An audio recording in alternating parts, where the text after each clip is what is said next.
안녕하십니까.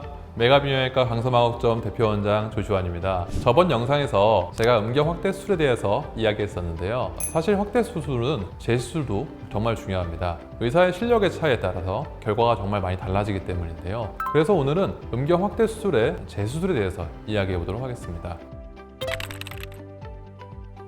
음경 확대 수술은 첫 수술의 경우에는 잘 박리만 되면 수술 방법에 따라 난이도가 조금 차이가 있겠지만 대부분 크게 힘들지 않게 시술이 가능합니다. 다만 재시술의 경우에는 문제가 많이 달라지는데요. 우리 신체의 경우 수술이 2번, 3번 반복될수록 수술의 난이도가 기하급수적으로 올라가게 됩니다. 이유는 수술이 한번 진행됐을 경우 박리한 부분에 유착이 발생하게 되는데, 유착이 발생하면 그 부분을 박리하면서 첫 번째 수술 후에 염증이 생겼거나 성기가 휘는 등의 문제를 함께 교정해야 하기 때문에 수술 경험이 많은 원장님께 수술을 받는 것이 중요하겠습니다. 아무래도 재수술의 경우에는 수술의 난이도가 많이 올라가고 의사도 위험 부담을 감수하고 수술하는 것이기 때문에 비용적인 측면에서도 올라갈 수밖에 없습니다.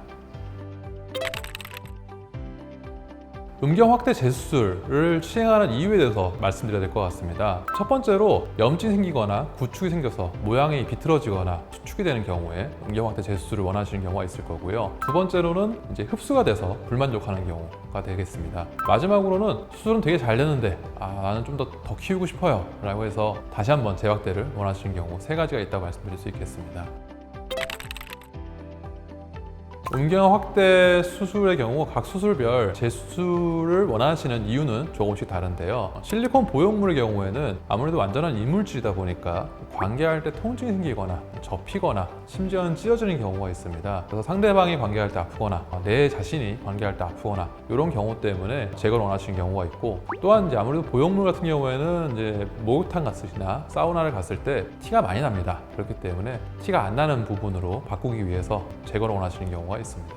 자가지방 이식술 같은 경우에는 내 몸에 있는 지방을 빼서 수술하는 거기 때문에 안전하고 보들보들한 장점이 있지만 말랑말랑하기 때문에 말캉말캉한 감촉을 싫어하시거나 또한 다이어트를 하시거나 컨디션이 떨어지는 경우에는 많이 흡수될 수 있는데, 이러한 경우 균일하게 사라지는 게 아니라 울퉁불퉁하게 사라지는 경우가 많습니다. 그래서 말캉말캉한 것을 싫어하시거나 아니면 모양이 너무 이상해지거나 많이 흡수되는 경우 재수술을 원하시는 경우가 많습니다. 필러 수술의 경우도 거의 비슷합니다. 필러 수술 같은 경우에도 시간이 지나면서 흡수가 되게 되는데, 담배를 많이 태우시거나 당뇨가 심하거나 아니면 관계 같은 자극을 많이 주시는 경우에 좀 더 빨리 사라질 수가 있고, 이렇게 사라지는 경우에 일정하게 사라지는 것이 아니라 울퉁불퉁하게 사라지고, 또한 이제 구슬같이 일정 부분은 딱딱하게 되는 경우가 많기 때문에 이러한 경우에 재수술을 희망하게 됩니다. 진피 수술의 경우에는 첫 번째로는 이제 흡수가 너무 많이 되는 경우가 생길 수가 있는데요. 아까 말씀드린 것처럼 컨디션이 안 좋거나 담배를 많이 태우시거나 당뇨가 있는 경우에 흡수가 좀 빨라질 수가 있고, 또는 생착이 잘 안 돼서 붕 떠 있는 경우, 관계할 때 귀두랑 성기 사이의 부분이 턱해지면서 통증을 유발하는 경우가 있습니다. 진피 수술 같은 경우에는 생착이 되더라도 균일하게 생착이 되기 때문에 두께나 모양에 대해서 불만족은 별로 없으시지만 크기를 더 크게 하기 위해서 재수를 하는 경우가 있게 되겠습니다. 음경 확대 재수술은 난이도도 처음에 시행했던 수술법마다 차이가 날 수 있습니다.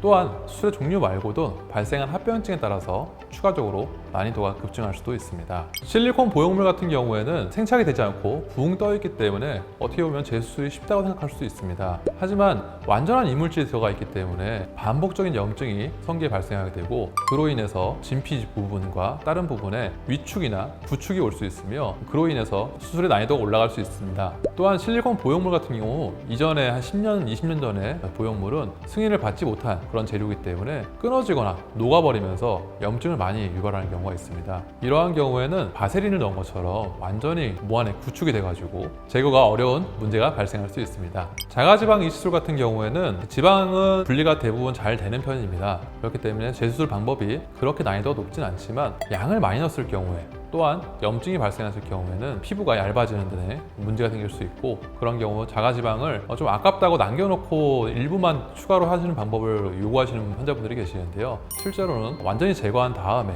진피를 넣거나 필러 넣는 방법이 훨씬 더 좋은 방법이라고 말씀드릴 수 있겠습니다. 필러 시술 같은 경우 공인 인증된 필러를 사용하는 경우에는 제거하는 난이도가 높진 않습니다. 하지만 승인받지 않은 재료들을 사용했을 경우에 동일하게 염증의 반응이 생길 수 있고, 반복된 염증으로 인해서 피부의 괴사, 부축 등이 왔을 경우에 피부 이식이나 플랩 등을 통해서 피부를 연장해야 되는 수술이 필요할 수 있으며, 필러 같은 경우에도 일부 부분만 보충했을 경우 도리어 원래 커진 부분만 더 커지고 부축된 부분은 계속 작아지는 그런 문제가 생길 수 있기 때문에 완전히 필러를 제거하고 진피를 다시 넣는 방법을 추천해드리고 있습니다. 진피 수술 같은 경우에는 이종 진피 같은 경우 동종 진피보다 아무래도 염증이나 거부 반응이 생길 확률이 조금 더 높습니다. 그렇기 때문에 진피가 찢어지거나 녹아버리거나 이런 경우에는 빨리 제거를 하셔야 되고요. 동종 진피 같은 경우에도 생착이 완전히 되지 않거나 조금 붕 뜨는 경우에는 간단하게 재수술로 이쁘게 해드릴 수 있습니다. 그리고 추가적으로 발생한 합병증의 경우에는 감염의 경우, 염증, 흉터 등의 이유로 달라질 수가 있는데요. 감염이 발생한 경우에는 감염 부위를 완전히 치료하고 회복한 후에 충분한 시간이 지난 후에 재수술을 진행해야 합니다.